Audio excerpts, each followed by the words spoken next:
नमस्कार जी। तो आज की क्लास जो है वो रहेगी यूजीसी नेट के लिए पेपर नंबर 2। अगर आप पॉलिटिकल साइंस से देने वाले हो तो आपके लिए बहुत इंपॉर्टेंट क्लास आज मैं लेकर आई हूँ। और जैसा कि आपको पता है यूजीसी नेट पॉलिटिकल साइंस का जो पेपर है वो है 24 जून को। ठीक है, 24 जून 2026 को पॉलिटिकल साइंस का पेपर होने वाला है यूजीसी नेट का।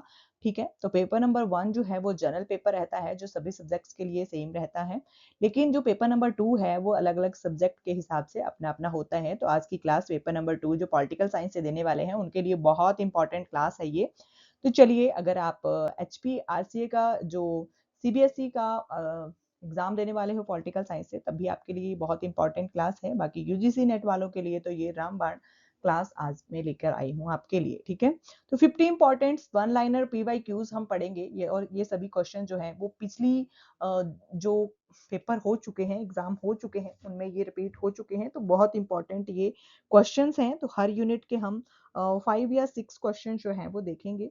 ठीक है, किसी के कम भी हो सकते हैं, लेकिन इंक्लूड सभी यूनिट्स इसमें रहेंगी। जैसे कि आपको पता है 10 यूनिट्स होती हैं पॉलिटिकल साइंस के पेपर में। तो चलिए हम देखते हैं। फर्स्ट यूनिट है हमारी राजनीतिक सिद्धांत यानी कि पॉलिटिकल थ्योरीज। ठीक है, पॉलिटिकल थ्योरी जो है उससे रिलेटेड हम 5 इंपॉर्टेंट पीवाईक्यूज देखने वाले हैं। तो ये वन लाइनर है, प्लीज क्लास को स्किप करके बिल्कुल मत जाइएगा और क्लास को एंड तक जरूर देखिएगा। बाकी क्लास तो आपने लाइक करनी ही है।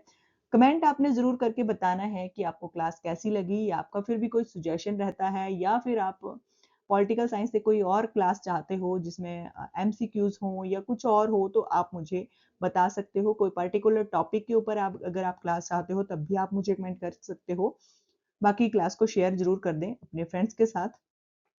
चैनल को जरूर सब्सक्राइब कर लें अगर आपने नहीं किया है अभी तक, या फिर पहली बार ही चैनल पर आए हो तो प्लीज चैनल को जरूर सब्सक्राइब कर लें। साथ में लगे बेल आइकन को जरूर प्रेस कर दें ताकि आने वाले हर वीडियो का नोटिफिकेशन आपके पास पहुंच जाए।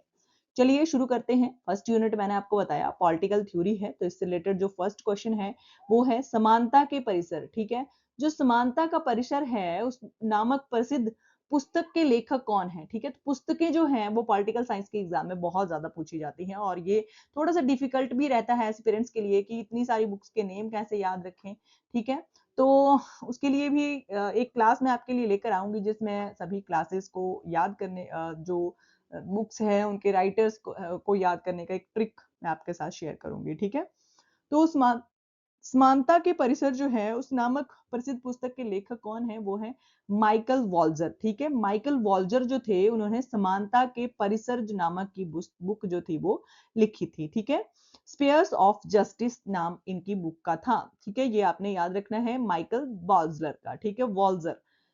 नेक्स्ट क्वेश्चन आता है कि अधिकार सामाजिक जीवन की वे परिस्थितियां हैं जिनके बिना कोई भी व्यक्ति सामान्यतः अपना सर्वश्रेष्ठ रूप प्राप्त नहीं कर सकता है। ठीक है, ये कथन किसका था।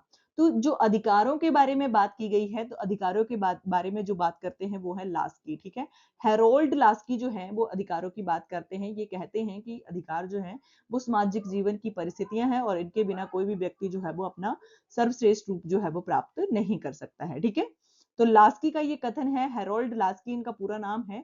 ठीक है, तो ये आपने याद रखना है। नेक्स्ट क्वेश्चन आता है the real word of democracy. ठीक है, तो ये तीनों ही पुस्तकें, मतलब दूसरा नंबर का तो कथन था, फिर से पुस्तक की बात आ गई। तो रियल वर्ड ऑफ डेमोक्रेसी जो है ये पुस्तक जो है ये किसकी है, सीवी मैकफर्सन। ठीक है, सीवी मैकफर्सन जो थे इनकी the real word of democracy नाम की ये पुस्तक जो है वो सीवी मैकफर्सन की है। ठीक है, तो ये आपने याद रखना है। नेक्स्ट आता है नकारात्मक और सकारात्मक स्वतंत्रता के मध्य के परिसर जो है अंतर को समाप्त की स्वतंत्रता की त्रिपक्षीय अवधारणा जो है वो किसने दी थी। तो ट्राइडिक कॉन्सेप्ट ऑफ फ्रीडम जो था वो दिया था, किसने दिया था, गेरोल्ड मैकलम ने। ठीक है, किसने दिया था, गेरोल्ड मैकलम ने। आपने याद रखना है, इन्होंने त्रिपक्षीय स्वतंत्रता की बात की थी। इन्होंने स्वतंत्रता की त्रिपक्षीय यानी कि 3 तरह की स्वतंत्रताएं की बात की थी इन्होंने। तो गेरोल्ड मैकलम का नाम आपने याद रखना है। नेक्स्ट आता है कल्याणकारी राज्य, और ये बहुत इंपॉर्टेंट है, बहुत इंपॉर्टेंट है, और बहुत सारे एग्जाम्स में ये क्वेश्चन पूछा गया है। जो वेलफेयर स्टेट जो है इस शब्द का सर्वप्रथम प्रयोग करने का श्रेय जो है वो किसे जाता है। तो ये जो वेलफेयर स्टेट का प्रयोग किया था ये सबसे पहले किसने किया था, ये किया था ऑर्क बिशप ने। ठीक है, ऑर्क बिशप टेम्पल ने 1941 में ये शब्द का प्रयोग जो था इनके द्वारा किया गया था। इनका नाम था ऑर्क बिशप टेम्पल। ठीक है, टेम्पल का नाम आपने याद रखना है, 1941 में इन्होंने जो था वो कल्याणकारी राज्य का सबसे पहले जो था वो प्रयोग किया था।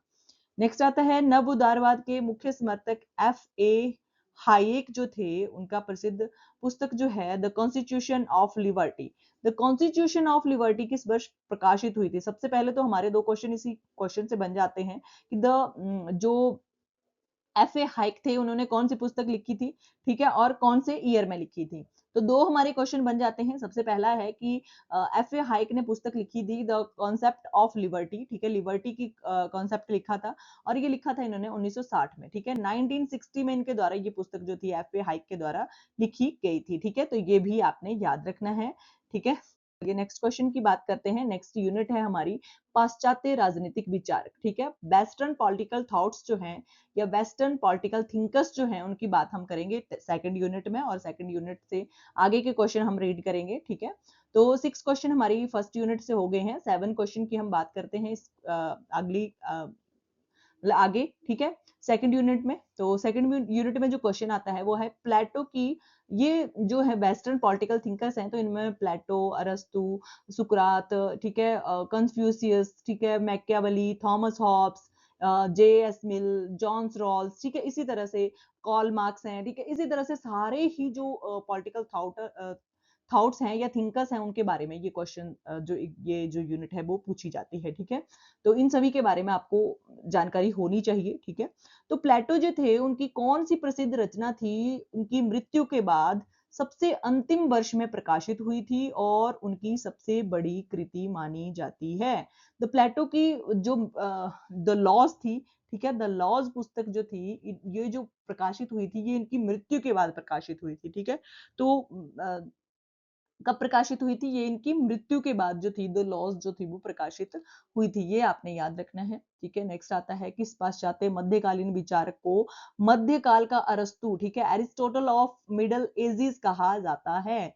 वो है थॉमस एक्विनास, ठीक है। थॉमस एक्विनास को मध्यकाल का अरस्तु जो है वो कहा जाता है, एरिस्टोटल ऑफ मिडल एजेस कहा जाता है, ये भी आपने याद रखना है। नेक्स्ट आता है थॉम जो हॉब्स थे उनके दर्शन में जब तक शासक चर्च और राज्य दोनों का सर्वोच्च प्रमुख बन जाता था, इस अवधारणा को क्या कहा जाता है? तो ये हॉब्स की धारणा थी जिसमें शासक जो था वो चर्च और राज्य दोनों का सर्वोच्च प्रमुख बन जाता था, ठीक है। शासक को ही चर्च और राज्य दोनों का प्रमुख सर्वोच्च प्रमुख माना जाता था, तो ये अवधारणा जो थी इसको कहा जाता था सिजरो पैम्पिस, ठीक है, पैम्पिज्म, ठीक है, सिजरो पैपिज्म, ठीक है, ये कहा जाता था, सिजरो पैपिज्म इसको कहा जाता था, जिसमें चर्च और राज्य का दोनों का प्रमुख शासक होता था, ठीक है। नेक्स्ट आता है जॉन लॉक ने अपने सहमति के सिद्धांत द थ्योरी ऑफ कंसेंट जो है इन दो श्रेणियों में विभाजित किया है। तो वो दो श्रेणियां कौन सी थी? स्पष्ट सहमति, ठीक है, एक्सप्रेस कंसेंट, और मौन सहमति यानी कि टैसिट कंसेंट, ठीक है। तो ये दोनों की बात जो थी वो जॉन लॉक ने की थी सहमति के सिद्धांत में, ठीक है। दो श्रेणियों में इन्होंने बांटा था, एक था स्पष्ट सहमति और दूसरी थी मौन सहमति, ठीक है। नेक्स्ट आती है कि एक संतुष्ट सुअर, ये बहुत बहुत बहुत इंपॉर्टेंट है और ये कोटेशन जो है मैक्सिमम बहुत बार एग्जाम में ये पूछी गई है, यूजीसी नेट के एग्जाम में पता नहीं कितनी बार ये कोटेशन जो है वो पूछी गई है। तो ये आपने जरूर याद रखनी है कि एक संतुष्ट सुअर होने से बेहतर है असंतुष्ट सुकरात होना, ठीक है। एक संतुष्ट सुअर होने से बेहतर असंतुष्ट सुकरात होना है। तो ये जेएस मिल का ये प्रसिद्ध कथन था, ठीक है। तो ये इस कथन किसके मात्रात्मक सुखवाद की आलोचना में था, ठीक है। तो कौन से जो थिंकर थे उनकी आलोचना में ये जेएस मिल ने कहा था, ये कहा था जेरमी बेंथम जो थे, ठीक है, उनकी आलोचना में जो था वो जेएस मिल ने ये कथन कहा था, ठीक है। उनके उपयोगितावाद का सिद्धांत जो उनके द्वारा दिया गया है, ठीक है, तो उसके लिए ये कथन जो था वो कहा गया था कि एक संतुष्ट सुअर से होने से बेहतर है एक असंतुष्ट सुकरात होना, ठीक है। नेक्स्ट आता है बहुत इंपॉर्टेंट, कार्ल मार्क्स ने अपने अलगाववाद, ठीक है, अलगाववाद का सिद्धांत जो दिया था, थ्योरी ऑफ एलिनेशन जो दिया था, उसका प्रतिपादन अपनी किस प्रारंभिक पुस्तक में किया था? तो इन्होंने अलगाववाद का सिद्धांत जो दिया था ये दिया था अपनी कौन सी प्रारंभिक पुस्तक में दिया था? ये दिया था इकोनॉमिक एंड फिलोसफिकल मैन्यूस्क्रिप्ट्स, ठीक है। ये 1844 में ये इनके द्वारा लिखी गई थी कार्ल मार्क्स के द्वारा, ठीक है। तो ये आपने याद रखना है। नेक्स्ट आता है ज्ञान ही शक्ति है। नॉलेज इज पावर का दर्शन आधार प्रस्तुत करने वाले इस प्रसिद्ध आधुनिक उत्तर संरचनावादी जो विचारक हैं, ठीक है, वो कौन है? तो वो है मिशेल फूको, ठीक है। मिशेल फूको जो थे वो ज्ञान ही शक्ति इस मतलब इस विचार को मानते थे, ठीक है। ज्ञान ही शक्ति है, knowledge is power, Michel Foucault ये कहते थे, ठीक है। तो ये कौन से विचारक थे? ये संरचनावादी, उत्तर संरचनावादी, आधुनिक उत्तर संरचनावादी विचारक थे। ये भी ये पूछा जा सकता है आपसे कि मिशेल फूको किस प्रकार के विचारक थे? तो वो आधुनिक उत्तर संरचनावादी विचारक थे, ठीक है। नेक्स्ट क्वेश्चन की बात करते हैं। थर्ड यूनिट यहाँ पे हमारी आ जाती है। तो थर्ड यूनिट में जो नाम है थर्ड यूनिट का वो है भारतीय राजनीतिक विचारक, ठीक है। इंडियन पॉलिटिकल थॉट्स या इंडियन पॉलिटिकल थिंकर्स इसको कहा जाता है। One of the my favourite unit ये है क्योंकि इसमें हम भारत के जो विचारक हुए हैं उनकी बात करते हैं, ठीक है। बाकी में जो पिछली यूनिट थी उसमें तो हम वेस्टर्न पॉलिटिकल थिंकर्स पढ़ रहे थे, लेकिन इसमें हम इंडियन पॉलिटिकल थिंकर्स की बात कर रहे हैं। तो ये माई मतलब मेरी एक तरह से फेवरेट यूनिट है, ये मान सकते हो आप, ठीक है। तो ये जो यूनिट है इसमें क्वेश्चन नंबर 14 से हम बात कर रहे हैं कि कौटिल्य के अर्थशास्त्र के अनुसार जो वार्ता शब्द है उसका क्या अर्थ होता है। तो कौटिल्य का जो अर्थशास्त्र था उसके उसमें जो वार्ता शब्द दिया गया था उसमें क्या अर्थ होता था वार्ता का? वार्ता का अर्थ होता था कृषि, पशु पालन और वाणिज्य, ठीक है। आर्थिक गतिविधियां जो भी होती थी उनमें उनको वार्ता कहा जाता था, ठीक है। अर्थशास्त्र में उन्होंने उस चीज को, जो भी आर्थिक गतिविधियां थी उसको वार्ता कहा है, ठीक है। तो ये आपने याद रखना है। नेक्स्ट आता है कि समाज सुधारक पंडिता रमाबाई को सरस्वती और पंडिता की उपाधि किस वर्ष कलकत्ता विश्वविद्यालय के विद्वानों द्वारा दी गई थी, ठीक है। तो जो पंडिता रमाबाई है बहुत इंपॉर्टेंट है, इनसे रिलेटेड कोई ना कोई क्वेश्चन एग्जाम में जरूर पूछा जाता है। तो सबसे पहले तो आपने याद रखना है इनको पंडिता की उपाधि तो दी गई थी, साथ में इनको सरस्वती की उपाधि भी दी गई थी, और दोनों दोनों ही उपाधियां जो थी इनको एक ही वर्ष में कलकत्ता विश्वविद्यालय के विद्वानों के द्वारा दी गई थी। तो ये भी आपने याद रखना है। बाकी मुक्ति मिशन इनके द्वारा चलाया गया था। हायर कास्ट की जो वुमेन्स थी उनके लिए इन्होंने मुक्ति मिशन की चलाया था, ये भी आपने याद रखना है, ठीक है। तो बहुत इंपॉर्टेंट है पंडिता रमाबाई के बारे में। तो 1878 में जो है वो इन्होंने कलकत्ता विश्वविद्यालय के विद्वानों ने इनको जो थी वो सरस्वती और पंडिता की उपाधि दी थी 1878 में, ठीक है। तो ये भी आपने याद रखना है। आपसे ऐसा भी पूछा जा सकता है कि जो रमाबाई थी उनको पंडिता और सरस्वती की उपाधि जो थी वो कलकत्ता विश्वविद्यालय के विद्वानों द्वारा दी गई थी। तो ऐसा पूछा जा सकता है कि कौन से विश्वविद्यालय के विद्वानों के द्वारा दी गई थी, ठीक है। तो ये आपने याद रखना है 1878 में। नेक्स्ट है कि विवेकानंद की सामाजिक आर्थिक दर्शन में दरिद्र नारायण का की अवधारणा जो है उसका क्या अर्थ है। तो दरिद्र नारायण की जो अवधारणा है वो है विवेकानंद की, ठीक है। और ये अवधारणा इनके द्वारा सामाजिक धार्मिक दर्शन में दी गई है, ठीक है। तो दरिद्र नारायण की अवधारणा इनके द्वारा दी गई है निर्धनों और शोषितों की सेवा को ही साक्षात ईश्वर के सेवा मानना, ठीक है।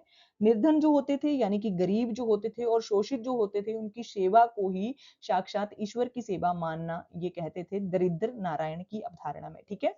नेक्स्ट आता है और ये विवेकानंद की उदाहरण है, ठीक है। ये इनका नाम आपने याद रखना है। ये वही है जिन्होंने शिकागो के जो धर्म संसद हुई थी उसमें इन्होंने भारत का जो प्रमुखता की थी, ठीक है। भारत की तरफ से इन्होंने पैरवी की थी, ठीक है। ये आपने याद रखना है। नेक्स्ट है जो डॉक्टर वी.आर. अम्बेडकर हैं, उन्होंने मूक और शोषित जनता की आवाज उठाने के लिए 1920 में किस पाक्षिक समाचार पत्र का संपादन जो था वो शुरू किया था।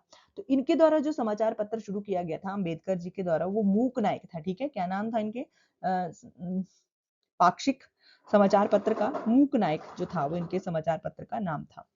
नेक्स्ट आता है कि महात्मा गांधी ने अपनी आर्थिक न्याय से संबंधित न्याय धारिता, ठीक है, की अवधारणा का व्यवहारिक प्रयोग सर्वप्रथम कहाँ किया था। तो इन्होंने किया था दक्षिण अफ्रीका में, ठीक है, ट्रांसवाल क्षेत्र में।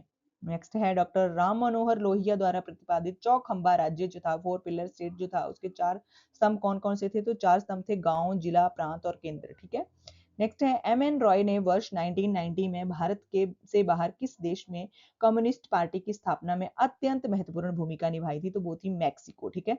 मैक्सिकन कम्युनिस्ट पार्टी जो थी वो उसका नाम था, ठीक है। ये भी आपने याद रखना है। नेक्स्ट हम फोर्थ यूनिट की बात करते हैं। फोर्थ यूनिट का नाम है तुलनात्मक राजनीतिक विश्लेषण, यानी कि कंपैरेटिव पॉलिटिकल एनालिसिस। ठीक है, इससे रिलेटेड हम नेक्स्ट क्वेश्चन देखते हैं। तो नेक्स्ट क्वेश्चन है हमारा कि पूंजीवादी लोकतांत्रिक व्यवस्था के वैचारिक संकट को दर्शाने वाली प्रसिद्ध अवधारणा वैधता का संकट जो है, ठीक है, उस ये किसने दी थी? ठीक है, तो ये दी थी जुगेर्न जुगेर्न हैबरमास ने। ठीक है, जुगेर्न हैबरमास जो थे, उन्होंने वैधता का संकट की अवधारणा जो थी वो दी थी। नेक्स्ट आता है दबाव समूह को उनके प्रभावी और कार्य प्रणाली के कारण किसने अनाम जो साम्राज्य है, ठीक है, उसका संख्या दी थी, तो वो एस ई फाइनर थे। ठीक है, एस ई फाइनर थे। प्रजातांत्रिक स्थिरता और राजनीतिक व्यवहार का विश्लेषण करने वाली प्रसिद्ध पुस्तक पॉलिटिकल मैन, ठीक है, 1960 में आई थी पॉलिटिकल मैन। उसके लेखक थे सिमोर मार्टिन लिपसेट। ठीक है,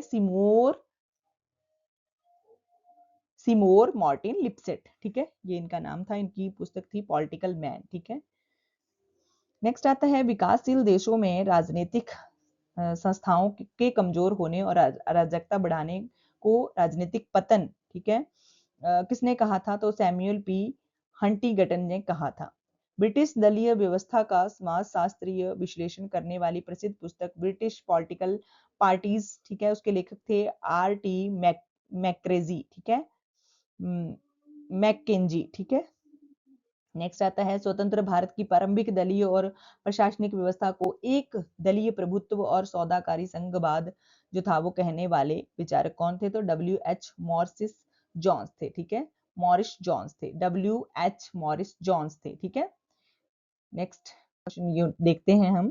तो नेक्स्ट क्वेश्चन जो है वो नेक्स्ट यूनिट से हमारा आता है। नेक्स्ट यूनिट है हमारी अंतरराष्ट्रीय संबंध, इंटरनेशनल रिलेशंस। ठीक है, तो इसमें जो क्वेश्चन पूछा गया है वो है कि अंतरराष्ट्रीय संबंधों में केनेथ वॉल्ट जो हैं उनके द्वारा प्रतिपादित नव यथार्थवादी, ठीक है, नियो रियलिज्म जो है उसको किस अन्य लोकप्रिय नाम से भी जाना जाता है? तो संरचनावादी यथार्थवाद के नाम से भी जाना जाता है। यानी कि नव यथार्थवाद और संरचनात्मक यथार्थवाद एक ही है। ठीक है, तो ये केनेथ वॉल्ट के द्वारा जो था वो दिया गया था। नेक्स्ट आता है 28 क्वेश्चन की संचार क्रांति के कारण संपूर्ण विश्व को के सिकुड़ कर एक होने की प्रक्रिया को ग्लोबल विलेज का नाम किसने दिया था? तो ग्लोबल विलेज का नाम दिया था मार्शल मैकलुहान ने। ठीक है, मैकलुहान ने जो था इसको ग्लोबल विलेज का नाम जो था वो दिया था। नेक्स्ट है अंतरराष्ट्रीय संबंधों में विदेश नीति निर्माण की प्रक्रिया का विश्लेषण करने के लिए खेल सिद्धांत जो था, गेम थ्योरी जो थी, उसके प्रतिपादक कौन माने जाते हैं? तो वो माने जाते हैं रिचर्ड स्नाइडर। ठीक है, नेक्स्ट है कि विश्व व्यापार संगठन डब्ल्यूटीओ का जो स्थापना है वो ऐतिहासिक समझौते के तहत 1 जनवरी 1995 को की गई थी। तो ये की गई थी, कौन सा समझौता था? माराकेश समझौता था। ठीक है, 1994 में ये हुआ था, माराकेश समझौता। नेक्स्ट आता है संयुक्त राष्ट्र संघ के प्रमुख न्यायिक अंग अंतरराष्ट्रीय न्यायालय आईसीजे के का स्थायी मुख्यालय कहाँ स्थित है? तो वो है हेग में, नीदरलैंड हेग में। ठीक है, हेग के नीदरलैंड में। नेक्स्ट है कि अंतरराष्ट्रीय संबंधों में वर्ष 1938 का म्यूनिख समझौता जो है वो किस विवादास्पद विदेश नीति का सर्वप्रमुख उदाहरण माना जाता है? वो तुष्टिकरण की नीति का सर्वप्रथम उदाहरण जो है वो माना जाता है। नेक्स्ट यूनिट्स की बात करते हैं तो वो है भारत की विदेश नीति, यानी कि इंडियाज फॉरेन पॉलिसी।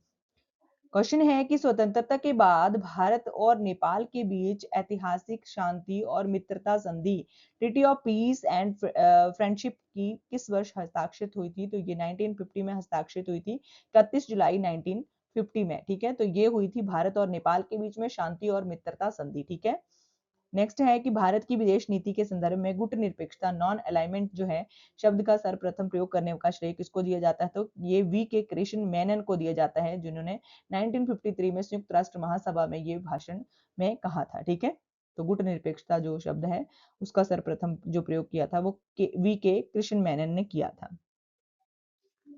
नेक्स्ट आता है कि भारत और चीन के बीच सीमा का निर्धारण करने वाली मैकमोहन रेखा किस वर्ष के शिमला समझौते में तय की गई थी? तो ये 1914 के शिमला समझौते में ये तय की गई थी। मैकमोहन रेखा इसका नाम रखा गया था, सर मैकमोहन के द्वारा ये रेखा जो थी वो बनाई गई थी। ठीक है, नेक्स्ट आता है कि भारत और बांग्लादेश के बीच गंगा नदी के जल बंटवारे को लेकर ऐतिहासिक 30 वर्षीय फरक्का संधि जो है किस वर्ष हस्ताक्षरित हुई थी? तो ये भारत और बांग्लादेश के बीच में गंगा नदी के बंटवारे को जल के बंटवारे को लेकर थी, तो ये 1996 में हुई थी। ठीक है, नेक्स्ट आता है कि किस प्रधानमंत्री भारतीय प्रधानमंत्री के कार्यकाल के दौरान पश्चिम एशिया और खाड़ी देशों के साथ संबंधों को प्रगाढ़ करने के लिए लुक वेस्ट नीति का औपचारिक शुरुआत की गई थी? तो डॉक्टर मनमोहन सिंह के द्वारा लुक वेस्ट की जो औपचारिक शुरुआत थी वो की गई थी। नेक्स्ट देखते हैं 7 यूनिट है हमारी भारत में राजनीतिक संस्थाएं, स्टेट इंस्टीट्यूशन इन इंडिया। ठीक है, नेक्स्ट है कि इस क्वेश्चन है इस यूनिट का कि भारतीय संविधान के किस अनुच्छेद के तहत संसद को किसी राज्य में विधान परिषद जो है का सृजन और साध यानी कि समाप्त करने का अधिकार जो है वो प्राप्त है? तो 9 अनुच्छेद जो है वो आर्टिकल जो है 169 में, ठीक है, विधान परिषद के सृजन और समाप्त करने का अधिकार जो है वो उसमें 169 में दिया गया है। नेक्स्ट क्वेश्चन आता है कि संसद के दोनों सदनों की संयुक्त बैठक जो है, जॉइंट सिटिंग जो है, किसी साधारण विधेयक पर कोई भी निर्णय दोनों सदनों की उपस्थिति और मतदान करने वाले सदस्यों को के किस बहुमत में लिया जाता है? तो वो साधारण बहुमत में लिया जाता है, सिंपल मेजोरिटी जो है वो देखी जाती है। नेक्स्ट आता है हमारा कि भारतीय संविधान के किस अनुच्छेद के तहत प्रत्येक 5 वर्ष के लिए राष्ट्रपति द्वारा वित्त आयोग का गठन किया जाएगा? तो वो वित्त आयोग का गठन जो होता है वो आर्टिकल 280 में होता है। ठीक है, 280 में होता है। नेक्स्ट है कि संविधान के अनुसार उच्च न्यायालय जो है, हाई कोर्ट जो है, उसके न्यायाधीशों की सेवानिवृत्ति और अधिकतम आयु सीमा कितनी है? तो वो 62 ईयर है। ठीक है, सर्वोच्च न्यायालय के लिए 65 वर्ष है। भारतीय संविधान के लिए किस भाग और अनुच्छेद में समान नागरिक संहिता यूनिफॉर्म सिविल कोड का उल्लेख किया गया है? तो वो भाग 4 में किया गया है, अनुच्छेद 44 में। राज्य के नीति निर्देशक तत्वों के तहत समान नागरिक संहिता का जो है वो उल्लेख किया गया है। भाग 4 जो कि राज्य के नीति निर्देशक तत्व हैं, डीपीएसपी हैं, ठीक है, तो उनमें ये समान नागरिक संहिता का जो कॉन्सेप्ट है वो दिया गया है। नेक्स्ट देखते हैं 8th यूनिट आ गई है हमारी, भारत में राजनीतिक प्रक्रियाएं। ठीक है, political processes in India, 43 number का क्वेश्चन है। प्रसिद्ध राजनीति शास्त्री रजनी कोठारी द्वारा वर्ष 1963 में स्थापित विकासशील समाजों के अध्ययन पीठ, ठीक है, का मुख्यालय जो है वो कहाँ स्थित है? तो वो नई दिल्ली में स्थित है। भारत में स्वतंत्रता के बाद शुरुआती 3 दशकों की राजनीतिक व्यवस्था के लिए एक दलीय प्रभुत्वशाली व्यवस्था, ठीक है, वन पार्टी डोमिनेंट सिस्टम जो है, शब्द का प्रयोग किसने किया था? तो ये रजनी कोठारी ने किया था। पूर्वोत्तर भारत में जनजातीय क्षेत्रों के प्रशासनिक नियंत्रण और स्वायत्तता के लिए संविधान के किस अनुसूची में विशेष प्रावधान दिए गए हैं? तो वो 6ठी अनुसूची में दिए गए हैं, असम, मेघालय, त्रिपुरा और मिजोरम के लिए। ठीक है, नेक्स्ट क्वेश्चन आता है कि किस वर्ष भारत सरकार द्वारा योजना आयोग यानी कि प्लानिंग कमीशन को समाप्त कर कैबिनेट के एक संकल्प द्वारा नीति आयोग की स्थापना को मंजूरी दी गई थी? तो 1 जनवरी 2015 में दी गई थी नीति आयोग की मंजूरी की स्थापना। ठीक है, नेक्स्ट आता है हमारा यूनिट नंबर 9, पब्लिक एडमिनिस्ट्रेशन, लोक प्रशासन से संबंधित ये यूनिट है। जिसमें 47 नंबर का क्वेश्चन है कि किस प्रशासनिक चिंतक ने लोक प्रशासन के सिद्धांतों को केवल कहावतें, ठीक है, प्रोवर्ब्स ऑफ मिथ कहकर अपनी उनकी वैज्ञानिकता को खारिज कर दिया था? तो हर्बर्ट साइमन ने। ठीक है, हर्बर्ट साइमन ने लोक प्रशासन के सिद्धांतों को केवल कहावतें कहा था और मिथक कहा था। ठीक है, और उनकी वैज्ञानिकता को खारिज जो था वो कर दिया था। ठीक है, नेक्स्ट आता है प्रशासनिक जवाबदेही और नियंत्रण सुनिश्चित करने के लिए संसद में विधायिक प्रश्नकाल, ठीक है, जो क्वेश्चन आवर्स का समय सामान्यतः कितना निर्धारित किया होता है? तो वो सत्र के प्रत्येक कार्य दिवस का पहला 1 घंटा सुबह 11 से 12 बजे के बीच में। ठीक है, 1 घंटे का समय होता है क्वेश्चन आवर। ठीक है, तो ये भी आपने याद रखना है। नेक्स्ट हमारी 10th यूनिट है और लास्ट के ही 2 क्वेश्चन हैं ये हमारे, भारत में शासन और लोक नीति। ठीक है, governance and public policy in India. तो भारत में प्रशासनिक सुधारों और नागरिक केंद्रित शासन के लिए नोडल एजेंसी के रूप में कार्य करने वाला प्रशासनिक सुधार और लोक शिकायत विभाग किस मंत्रालय के अधीन है? तो वो है क्रमिक लोक शिकायत और पेंशन मंत्रालय के अधीन। भारत सरकार द्वारा कल्याणकारी योजनाओं का लाभ सीधे और पारदर्शी तरीके से लाभार्थियों के बैंक खातों में भेजने के लिए डीबीटी योजना जो है वो किस वर्ष शुरू की गई थी? तो डीबीटी योजना जो शुरू की गई थी वो 2013 में, 1 जनवरी 2013 को शुरू जो थी वो की गई थी। ठीक है, तो ये बहुत इंपॉर्टेंट 50 PYQs हमने पढ़ लिए हैं। आई होप आपको अच्छे लगे होंगे।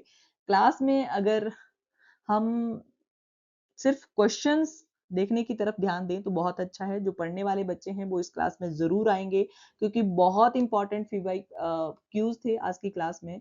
और यहाँ पे ऐसा नहीं था कि सीधा कॉन्सेप्ट को बताया गया था। जिस तरह से क्वेश्चन पेपर में क्वेश्चन पूछे जाते हैं डीप में जाकर, उसी तरह का लेवल जो था आज की क्लास का मैंने रखा था आपके लिए, जिसमें हमारे जो बुक्स के नेम हैं वो तो क्लियर हो ही रहे थे, साथ में ये भी पता चल रहा था कि उस बुक में दिया क्या गया है, ठीक है? वो बुक जो है वो किससे रिलेटेड है। तो आई होप कि आपको क्लास अच्छी लगी होगी, आपकी यूजीसी नेट की जो तैयारी है बहुत अच्छी चल रही होगी। बाकी आपके लिए मैं भी बहुत इम्पोर्टेंट क्लासेस लाती रहूँगी। प्लीज़ चैनल के साथ ज़रूर जुड़िए, अपने फ्रेंड्स के साथ ज़रूर शेयर कीजिए, उनके सजेशन में ये चैनल ज़रूर लाइए कि ये वाला चैनल जो है बहुत अच्छे से आपको यूजीसी नेट पेपर नंबर 2 की तैयारी करवा रहा है, ठीक है? तो प्लीज़ चैनल को ज़रूर सब्सक्राइब कीजिए, अपने फ्रेंड्स के साथ शेयर कीजिए, बाकी कमेंट करके आप मुझे अपनी क्वेरी, कोई सजेशन या कोई आपका कॉम्प्लीमेंट या कमेंट कुछ भी रहता है, आप मुझे कमेंट कर सकते हो। बाकी क्लास को लाइक ज़रूर कर दें, क्योंकि बहुत मेहनत लगती है इस तरह से आपके लिए क्वेश्चन लेकर आने में, ठीक है? तो आज की क्लास के लिए बस इतना ही, मिलते हैं आपसे नेक्स्ट क्लास में। Thank you for watching.